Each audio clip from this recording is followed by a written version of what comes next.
Chères et chers collègues, et si la fuite était la solution? Et si devant les difficultés, les obstacles ou les efforts, la fuite était la solution?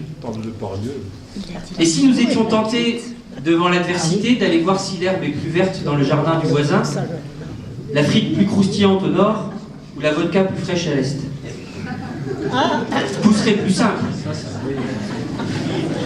Seulement voilà, nous, les Géromois, et permettez que je m'attribue l'espace d'un instant cette distinction, nous ne sommes pas faits de ce voilà.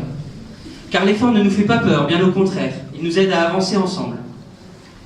Revenons tout d'abord quelques mois en arrière, plus précisément le 30 juin dernier, date que choisit Dame Nature pour déchaîner ses éléments sur la ville. Un quart d'heure effroyable pour une somme de dégâts considérable. Sur le pont, dès les premières heures, le personnel des services techniques a répondu présent et contribué à rétablir la circulation dans la ville, en travaillant main dans la main avec les sapeurs-pompiers et les services de RDF.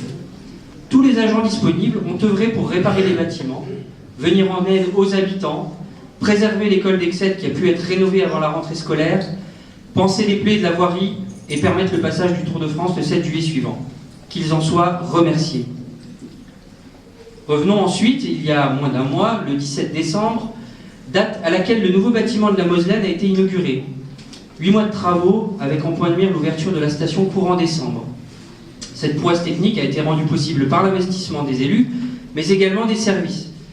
Pascal Groscola, le personnel de la Régie Ski, mais également les agents du service bâtiment et électricité. Et j'en oublie certainement d'autres.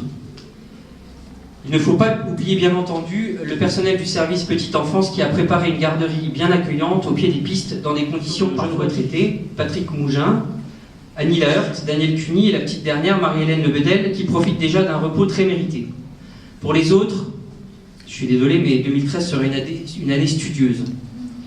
Elle verra premièrement aboutir ce serpent de mer que constitue le plan de formation qui devrait être finalisé dans les semaines à venir.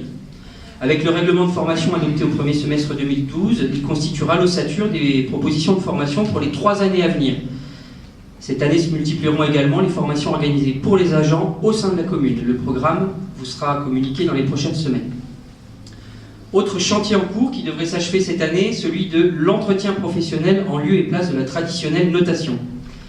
Le travail de définition des critères d'évaluation est en cours de réalisation en lien avec les représentants du personnel. Et ces critères seront relus et amendés par les chefs de service, mais également par un panel d'agents volontaires, avant d'être validés en comité technique paritaire.